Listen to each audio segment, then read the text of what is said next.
बिस्मिल्लाहिर्रहमानिर्रहीम। अस्सलाम वालेकुम नाज़रीन, मैं अहमद फ़वाद हूँ और आप मेरा यूट्यूब चैनल देख रहे हैं। अहम खबरों, तजिए और तबसरे के साथ आज की व्लॉग में आपकी खिदमत में हाजिर हुआ हूँ। नाज़रीन, 3 लेटेस्ट अपडेट्स हैं जो आपके साथ मैंने शेयर करनी है। सबसे पहली और बड़ी खबर तो ये है कि इमरान खान के अगेंस्ट साइफर मुकदमा भी ठुस हो चुका है। साइफर मुकदमा भी ख़त्म होने जा रहा है और प्रोसिक्यूशन टीम का जो दावा था, जिस बुनियाद पर यह सारे का सारा मुकदमा खड़ा हुआ था, वो पहले सुप्रीम कोर्ट ऑफ पाकिस्तान से जमानत केस में धाबड़दोस्त तो हुआ, लेकिन अब अडयाला जेल में भी यह मुकदमा ठुस हो चुका है। प्रोसिक्यूशन की बुनियाद ख़त्म कर दी गई है और यह बुनियाद थी आज़म खान का बयान। आज़म खान का जो नया बयान है, इसमें कौन सी ऐसी 2 चीज़ें हैं जिस पर इमरान खान साहब ने भी थपकी दी आज़म खान को कि आपने सच बोला, और इन 2 बुनियादों के ऊपर इमरान खान के खिलाफ ये मुकदमा अब ख़त्म। अहम तरीन और एक्सक्लूसिव डिटेल्स आपके साथ मैंने शेयर करनी है। काबीना की जानिब से बड़ी अहम जो मंजूरी है वो दे दी गई है। काबीना का इजलास हुआ है, पंजाब काबीना का। मोहसिन नकवी जो कि निगरान वज़ीर आला है, इस पर कुछ तफसीलात आपके साथ मैं शेयर करूँगा। और चीफ जस्टिस कादी फ़ायज़ ईसा ने जो है वो खिताब किया है, और इस खिताब के बाद एक चीज़ सामने आई है, और वो ये है कि सुप्रीम कोर्ट ऑफ पाकिस्तान में ख़ास तौर पर चीफ जस्टिस कादी फ़ायज़ ईसा की जानिब से बल्ले के निशान वापस लेने का जो फ़ैसला लिया गया है, अंदरूने खाना क्या चल रहा है और अंदर से जजिस की जानिब से क्या दबाव है चीफ साहब के ऊपर, इस पर भी कुछ आम तरीन तफसीलात आपके साथ शेयर करूंगा। सबसे पहले तो नाज़रीन, आज़म खान ने जो बयान दिया है साइफर केस में, ये बयान आपके सामने मैं रखता हूं, और कौन से वो 2 पॉइंट्स हैं जिसकी बुनियाद पर ये सारा जो मुकदमा है इमरान खान के खिलाफ उड़ा कर रख दिया गया है। और सबसे पहले ये भी आपको बताता चलूँ कि आज़म खान इससे पहले भी 161 और 164 का जो बयान है वो रिकॉर्ड करा चुके हैं, और उन बयानों से ये मुख्तलिफ आज़म खान ने बयान रिकॉर्ड जो है वो करवाया है। सबसे पहली और बड़ी चीज़ तो ये थी जी कि इल्ज़ाम इमरान खान के ऊपर ये लगाया गया, जिस बुनियाद पर यह मुकदमा बनाया गया, कि इमरान खान ने जो जलसा किया था उस जलसे में उन्होंने साइफर लहराया था, और साइफर जो लहराया और उसके जो कंटेंट अवाम को बताए, इमरान खान ऐसा नहीं कर सकते थे। और प्रोसिक्यूशन के पास इसके इस हवाले से जो सबूत था वो क्या था, वो आज़म खान का बयान था, और आज़म खान को उन्होंने सामने किया था कि आज़म के वो जो इमरान खान ने लहराया था वो कागज़ वो बुनियादी तौर पर साइफर था। माफ़ कीजिएगा, लाइट जो है वो चली गई थी तो टॉर्च मुझे ऑन करना पड़ी। बहरहाल आज़म खान ने अब ये बयान दे दिया है कि इमरान खान साहब की जानिब से जो उस जलसे में कागज़ लहराया गया था, उन्हें नहीं मालूम कि वो कागज़ साइफर था या नहीं था। तो ये बड़ा बयान है जो कि आज़म खान की जानिब से दे दिया गया है, और इसी चीज़ पर बेस कर रहा था प्रोसिक्यूशन का पूरा जो केस था, और वो यही था कि इमरान खान साहब ने भरे जलसे के अंदर जो साइफर है वो लहराया और अवाम को बताया। लेकिन आज़म खान ने यह बता दिया कि उन्होंने ना वो कागज़ देखा, ना ही उसको पढ़ा, और उस कागज़ के अंदर क्या है उनको नहीं पता, और इमरान खान ने क्या लहराया वो भी उनको नहीं पता। इसी तरीके से नाज़रीन, एक और दूसरा जो सबसे बड़ा पॉइंट था जिसके ऊपर प्रोसिक्यूशन का जो केस है वो इन्हसार कर रहा था, एक ऑडियो लीक भी हुई थी आज़म खान और इमरान खान, और आपको याद होगा कुछ अर्सा पहले, और उस ऑडियो में जब लीक हुई थी तो ये कहा गया था जी कि इमरान खान जो है वो बात कर रहे हैं और आज़म खान से भी बात कर रहे हैं, और उनको ये बता रहे हैं कि किस तरह से हमने इस साइफर को पॉलिटिकली अपने हक के अंदर इस्तेमाल करना है और इसको एंगल करना है। लेकिन जो दूसरा पॉइंट आज़म खान ने अपने इस बयान के अंदर बताया है वो ये है जी, उन्होंने ये कहा कि ये कहा गया था जी कि मेरे खिलाफ जो साजिश हुई है इसे अवाम को बताऊंगा। यानी कि इमरान खान ने कहा है जी कि मेरे खिलाफ जो साजिश हुई है उसे मैं अवाम को बताऊंगा, ये नहीं कहा कि मैं उसको एंगल करूंगा। तो आज़म खान की जानिब से ये दूसरा अहम पॉइंट था इस बयान के अंदर जो कि उनकी जानिब से दिया गया है। फिर इसके अलावा उन्होंने ये कहा जी कि इससे पहले जो उन्होंने बयान दिए थे 161 और 164 के 2 बयान, क्योंकि ये बयान बहुत मुख्तलिफ है उन बयानों से और उन बयानों की नफ़ी कर रहा है, तो उसमें आज़म खान ने यह कहा कि वो दोनों बयान जो थे मेरे वो हल्फ पर नहीं लिए गए थे, और ये जो बयान इस वक्त वो दे रहे हैं ये हल्फिया बयान उनकी जानिब से दिया जा रहा है। ये ज़रूर उन्होंने माना कि उन दोनों बयानों के ऊपर जो दस्तखत थे वो मेरे ही थे, लेकिन वो जो बयान थे वो उन्होंने हल्फिया नहीं दिए थे। इसी तरीके से उन्होंने कहा जी कि नेशनल सिक्योरिटी कमेटी मीटिंग में फैसला हुआ कि मुदाखलत पर जो डिमार्च है वो किया जाएगा। तो खैर ये तो तीसरा पॉइंट तो सामने आ गया था, लेकिन दो इंपॉर्टेंट चीज़ें जो कि आज़म खान की जानिब से कही गई हैं, एक तो ये जलसे में वो जो लहराया वो साइफर था नहीं था मुझे नहीं पता, और अगर इनको पता नहीं है तो प्रोसिक्यूशन के पास क्या सबूत है कि वो साइफर था। और दूसरा ये जी कि इमरान खान ने एंगल करने का तो नहीं कहा था, उन्होंने कहा था जी कि साजिश है तो मैं अवाम को बताऊंगा, तो इसमें तो कोई मसला नहीं। अब नाज़रीन जो उनका पूरा का पूरा बयान है वो एक छोटी सी रिपोर्ट है, वो भी मैं आपके सामने पढ़कर सुना देता हूँ, ताकि इसमें और भी कुछ छोटे छोटे पॉइंट्स हैं जो कि इमरान खान साहब के हक में जा रहे हैं, और ये सारे का सारा केस उलट चुका है इस वक्त। लेकिन ये दो बहुत ज़्यादा इंपॉर्टेंट पॉइंट थे। एक तो नाज़रीन साबिक प्रिंसिपल सेक्रेटरी आज़म खान ने कहा है कि मेरा 161 और 164 का बयान हलफ पर नहीं हुआ और मुझे मालूम नहीं कि रैली में लहराया जाने वाला सफ़ा कौन सा था। तो ये उन्होंने जो है वो क्लियर कर दिया। इसके अलावा जी साइफर केस ने FIA की जानिब से बतौर गवाह पेश किए जाने वाले साबिक प्रिंसिपल सेक्रेटरी और पाकिस्तान तहरीक इंसाफ के रहनुमा आज़म खान ने अदालत में तहलका खेज बयान दे दिया, जिसको बड़ी पेशरफ्त करार दिया जा रहा है। उन्होंने एक तो ये कहा, आज़म खान ने अदालत में बयान दिया कि मैं नहीं जानता कि वो पेपर क्या था। जब इमरान खान को साइफर की कापी दी तो वो पुरजोश हो गए थे। इस कापी में हमारे सफ़ीर की अमरीकी हुकूमत से मीटिंग की तफसीलात थी। उन्होंने कहा कि इमरान खान ने कहा कि अमरीकी हुकाम साइफर पैगाम के ज़रिए ब्लंडर उन्होंने कर दिया है और अंदरूनी अनासिर को इसके ज़रिए पैगाम भेजा है।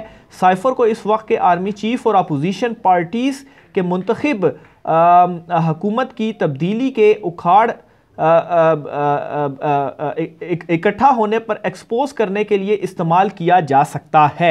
तो ये वो जो एंगल वाली बात मैंने आपको बताई थी, ये उन्होंने इसमें भी बयान कर दी है। आज़म खान ने बयान दिया कि इमरान खान ने कहा कि साइफर में वाज़े तौर पर अदम एतमाद की तहरीक का जिक्र है। बानी PTI ने कहा साइफर अदम एतमाद की तहरीक के खिलाफ भी इस्तेमाल हो सकता है। साबिक वज़ीर-ए-आज़म ने साइफर को मुल्क के अंदरूनी मामलात में मुदाखलत तस्वुर किया और इसे मज़ीद पढ़ने के लिए अपने पास रख लिया था। फिर कुछ दिनों बाद मैंने पूछा तो इमरान खान ने कहा कि साइफर गुम हो गया है। उन्होंने अदालत में बयान दिया कि इमरान खान ने मिलिट्री सेक्रेटरी, ADC और ज़ाती स्टाफ को साइफर तलाश करने की हिदायत की। इमरान खान ने कहा वो अवाम को एतमाद में लेना चाहते हैं। कैसे इनकी हुकूमत के खिलाफ साजिश तैयार हुई, मैंने इमरान खान को बताया साइफर D-कोड दस्तावेज़ है, वो मखसूस अल्फाज में जो है वो मनकशफ नहीं किया जा सकता। ये पता नहीं लफ्ज़ जो है वो थोड़ा सा प्रोनाउंसिएशन देख लीजिएगा। बहरहाल मेन ये है जी कि ये D-कोडेड फॉर्म है और जो अल्फाज थे ओरिजिनल उसको कोड करके तो बाद में D-कोड किया गया। बहरहाल उन्होंने बताया जी कि मेरी तजवीज़ पर बनी गाला में वज़ीर-ए-आज़म की ज़ेर सदारत एक मीटिंग भी हुई, जिसमें उस वक्त के वज़ीर ख़ारजा शाह महमूद कुरैशी सेक्रेटरी ख़ारजा और मैंने शिरकत की, जिसमें साइफर मास्टर कापी से पढ़ा गया। आज़म खान ने कहा जहाँ तक मुझे याद पड़ता है साइफर का मामला मार्च के आखिरी हफ्ते में वफाकी काबीना के सामने रखने का फ़ैसला हुआ, जिसके बाद काबीना ने इस मामले को कौमी सलामती कमेटी के सामने रखने का फ़ैसला किया। उन्होंने बयान किया कि नेशनल सिक्योरिटी कमेटी मीटिंग में पाकिस्तान के अंदरूनी मामलात में मुदाखलत पर मुतलका मुल्क को एहतजाजी मुरासला देने का फ़ैसला हुआ। साइफर कापी मिलने के बाद मेरे ख्याल में ज़्यादा से ज़्यादा 1 साल में वापस करना ज़रूरी होता है। जब तक मैं प्रिंसिपल सेक्रेटरी रहा तब तक साइफर कापी वापस नहीं हुई थी।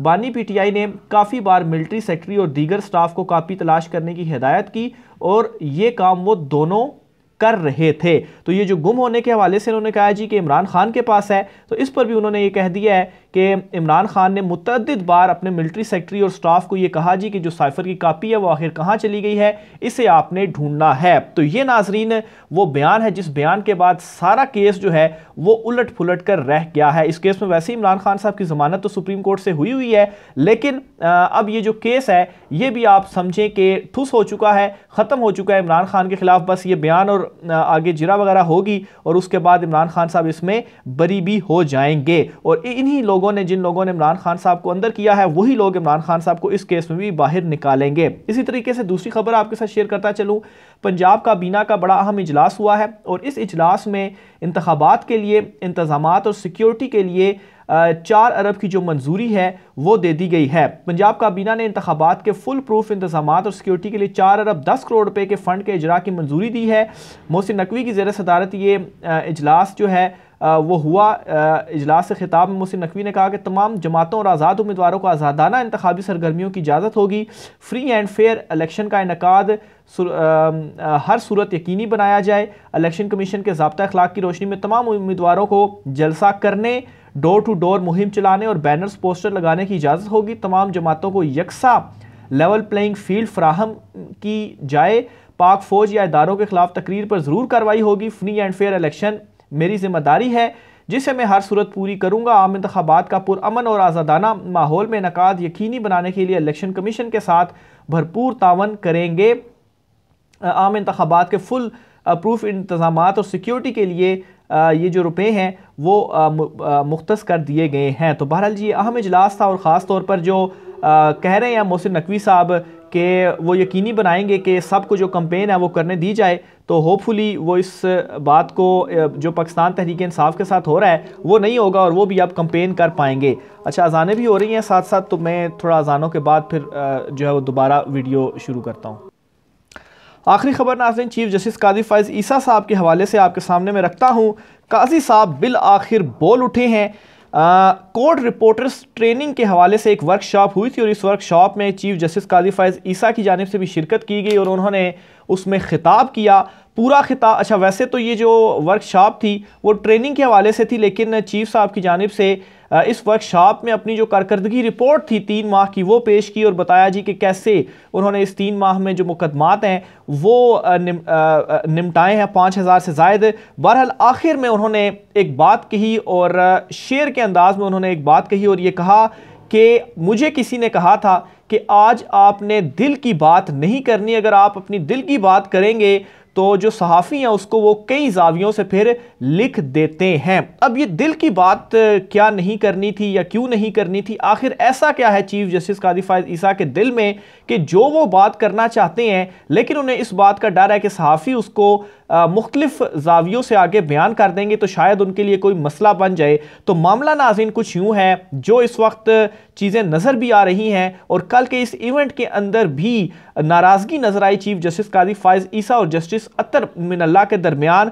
और वो भी इस तरह से कि जब एट द एंड वो शील्ड वगैरह जब देते हैं तो जस्टिस अतर मिनल्ला साहब जो है वो स्टेज पर आए, अपनी शील्ड दी और वापस आकर वो बैठ दे, कोई गुफ्तगू या गपशप जो है वो काजी फ़ाइज़ ईसा साहब से उनकी जानिब से नहीं की गई। ज़राए ये बताते हैं कि जब से ये फैसला आया है बल्ले के निशान वाला और पीटीआई से बल्ले का निशान वापस लिया है चीफ जस्टिस काजी फ़ाइज़ ईसा ने, तब से लेकर जजिस की जानिब से भी अंदरूनी तौर पर भी जो एक प्रेशर है, एक जो दबाव है वो इस तरह से है कि मुखालफत का सामना है और जजिस भी खुश नहीं है, अवाम तो खुश है ही नहीं। चीफ जस्टिस काजी फ़ाइज़ ने जो ये फैसला दिया, इवन के कुछ जजिस जो हैं और फिर जिस तरीके से इस्तीफ़े आए, तो इन मामलों के ऊपर जजिस भी चीफ जस्टिस काजी फ़ाइज़ ईसा से खुश नहीं है। और इसका जो एक अमली मज़हर था वो ये जो वर्कशॉप थी, इस वर्कशॉप के अंदर भी नज़र आया, जो एक खिंचाव था वो नज़र आया काजी फ़ाइज़ ईसा और जस्टिस अतर मिनल्ला के दरमियान। और सबसे इम्पॉर्टेंट बात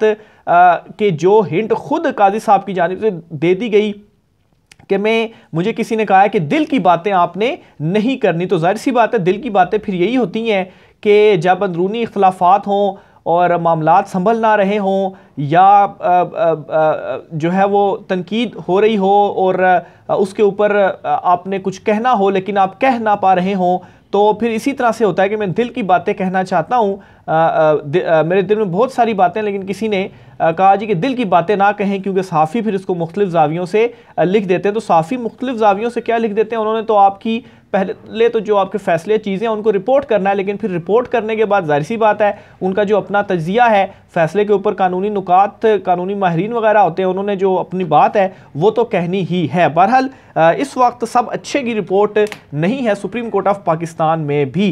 राय का इज़हार कीजिएगा। आज की व्लॉग से इतना ही, मुझे इजाज़त दीजिए, अल्लाह हाफ़िज़।